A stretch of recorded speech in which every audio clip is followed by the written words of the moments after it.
Apa specialnya orang Arab dan orang Mesir ni sampai kita nak kena hormati mereka? Bukankah kita kena hormati setiap manusia yang ada di muka bumi ini? Baiklah, dalam buku Fiqh Sirah karangan Asy-Syahid Syekh Said Ramadan Al-Buti ada menerangkan salah satu topik berkenaan hikmah mengetahui nasab keturunan. Dalam bab itu ada menyebutkan cara Nabi SAW menjaga nasab keturunan dalam sudut pandang yang jauh konteksnya. Dalam sebuah hadis yang dibawa oleh Imam Nawawi dalam kitabnya Riyadhus Shalihin, baginda Nabi SAW bersabda, kamu akan membuka, yakni membebaskan kota Mesir atau negeri Mesir, iaitu negeri yang dinamakan Al-Qirat. Apabila kamu membebaskan kota Mesir itu, hendaklah kamu bersikap baik kepada penduduk-penduduk Mesir. Persoalannya di sini, kenapa Nabi SAW berpesan pada para sahabat apabila buka kota Mesir mesti kena buat baik terhadap rakyat Mesir secara khusus, walaupun dalam Islam memang tak boleh buat jahat pada sesiapa. Dalam hal ini ada riwayat di mana Nabi SAW menyebutkan, hendaklah kamu berbuat baik kepada penduduknya, yakni Mesir, sebab kamu mempunyai pertalian atau ikatan pernikahan atau persemendaan.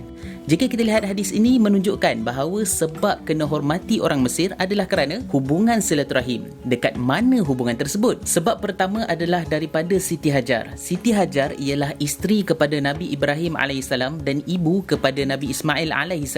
Siti Hajar berasal dari negara Mesir. Orang yang ada di Mekah ketika itu adalah daripada keturunan Nabi Ismail AS. Nenek orang Arab di Mekah itu pula adalah Siti Hajar yang berasal dari Mesir. Nabi SAW berpesan supaya menjaga pertalian silaturahim dengan orang yang berada di Mesir kerana nenek mereka Siti Hajar walaupun jaraknya beberapa generasi dari orang Mekah. Kedua, kerana Maryah Al-Qibtiyah. Maryah Al-Qibtiyah ini telah berkahwin dengan Nabi SAW.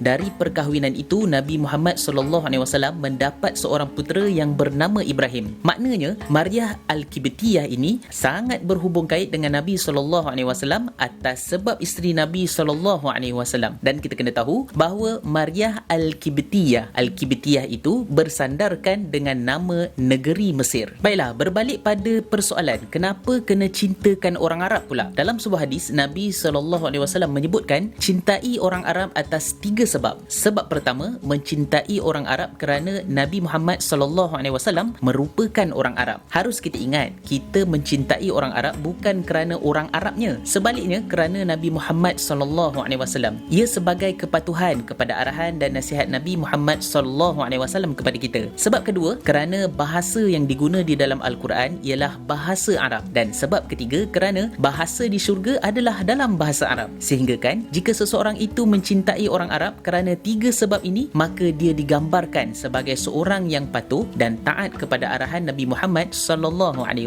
Jangan lupa sebarkan video ini supaya orang lain juga mendapat kefahaman yang sama. Wabillahi taufiq wal hidayah. Assalamualaikum warahmatullahi taala wabarakatuh.